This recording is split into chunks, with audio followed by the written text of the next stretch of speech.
what is it about? Oh, it's so many things, but I think it was inspired by a train journey that I do very often. I live in Paris and I travel back and forth to Switzerland several times a year, sometimes more than once a month. And it's a long journey on a fast train, but the stops are quite interesting.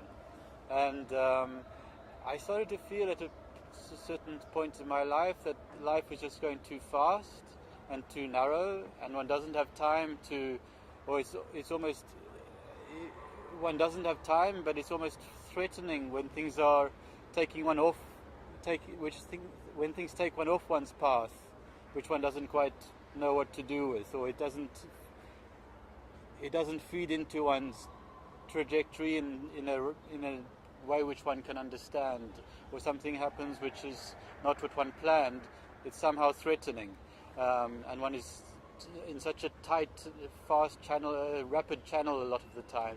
And so I started to become interested in that, and seeing these stops along the way of this journey. Often they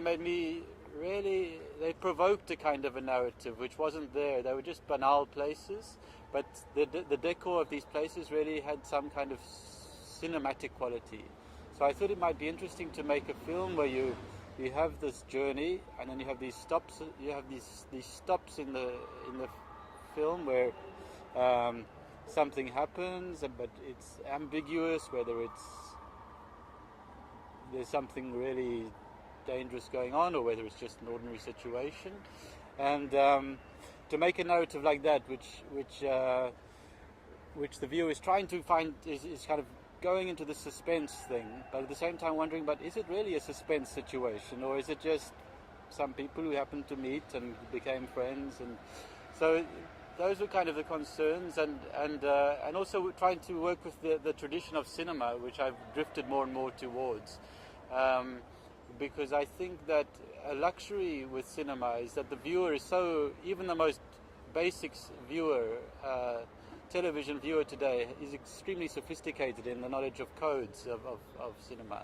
So I wanted to do a film which kind of played with that capacity of the viewer to anticipate what's going to happen, and to see kind of a certain kind of image and go, well, that means this is what I'm, and to play with all of that as the kind of content of the film, that we are very fragile as individuals today, very kind of insecure because the economy is such a mess, but at the same time very sharp as to how we read science and media, and so just to play with that our physically we're kind of vulnerable, but intellectually very, very clever.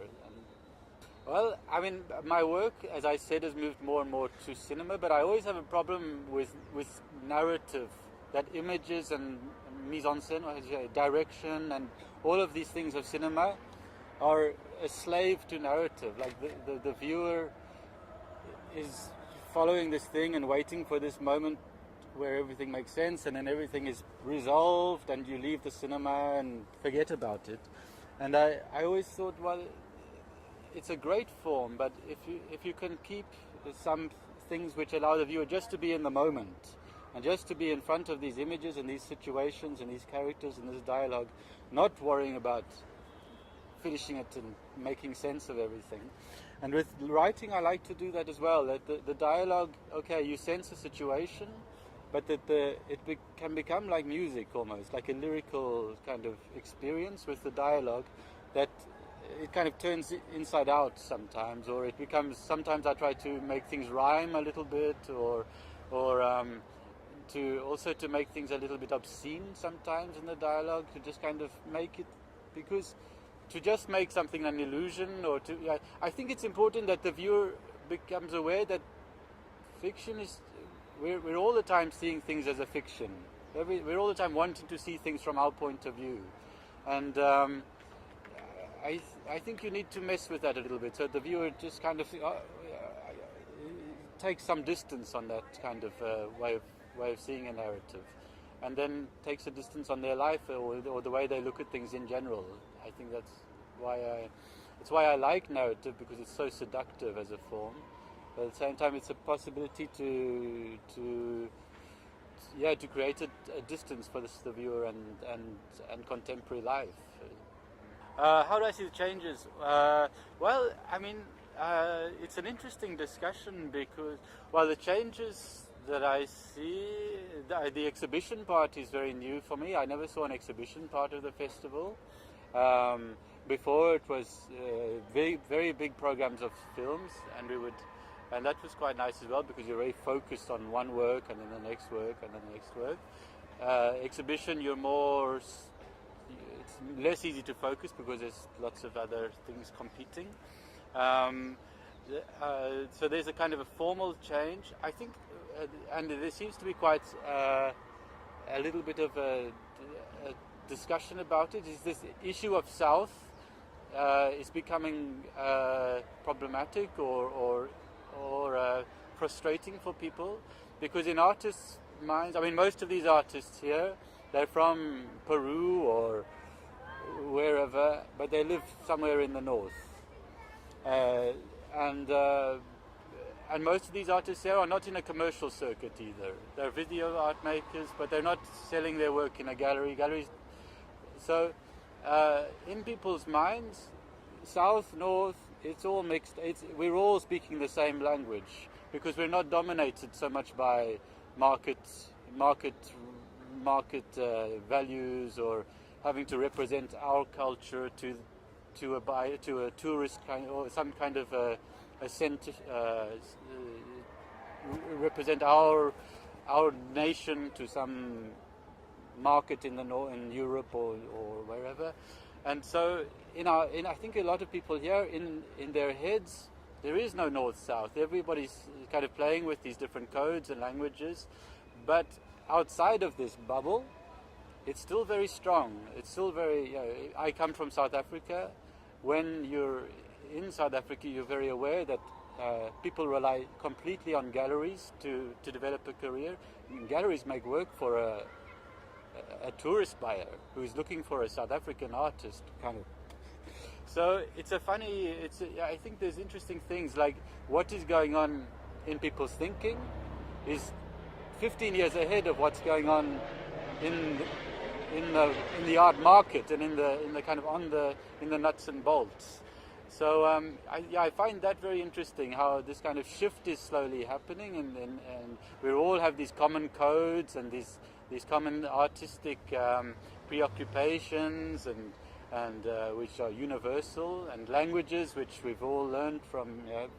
And the internet makes things very available, and globalized culture is we all appropriating it in our own way, but still the market wants you to be this Peruvian artist or this, and so that I find quite an interesting. I think I pick it up a lot as an atmosphere. Before it wasn't a question, and now it's becoming kind of a frustration or something that people really want to not be talking about, but one has to talk about it. And I think that's quite an interesting thing that I've noticed as a change. First of all, that everyone is living away from where they grow up, from where they grew up, and then second of all, that the consciousness is not quite. The consciousness of an artist is not always in step with the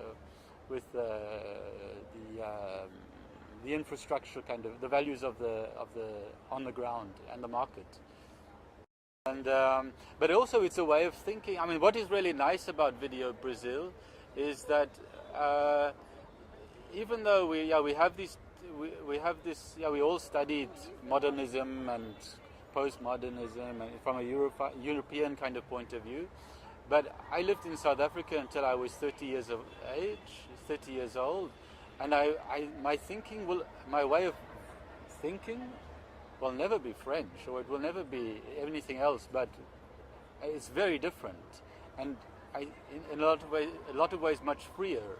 But in the context of like European culture, it becomes packaged. It becomes kind of, everything becomes like cinema, video art, all of these things outside of a kind of southern, I don't know, in a European context, a lot of these things become much more, especially in France, become much more boxed. And here, it's really a special thing about Video Brazil particularly is that everything is kind of swimming together, and it's a lot less. It's a lot freer and a lot more generous about how one can express oneself, what kind of issues are possible to talk about, and that's really a boost for an artist to come. That's a kind of a strange thing. Is when you're living displaced, you're trying to, on the one hand, just kind of do what you're interested in, but also you can't help it. You're trying to see how do I fit into what is this? How am I in relation to this structure? And so you're adapting yourself in a way which is sometimes very interesting. It takes you further, and sometimes you're contorting yourself. You're kind of putting yourself in a position which is slightly uncomfortable. And when you come back to a place like this where everyone is doing that, you come here and you suddenly realize, oh no, I feel a bit more comfortable. Just I don't have to be contorting myself. It's just do what your preoccupations are. And that's a really special thing about this festival, which I don't know of any other festival, in fact, because it has this double vector. People displacing themselves and then coming back, but bringing back all of the stuff of the displacement. And I think that's quite a special thing of Video Brazil.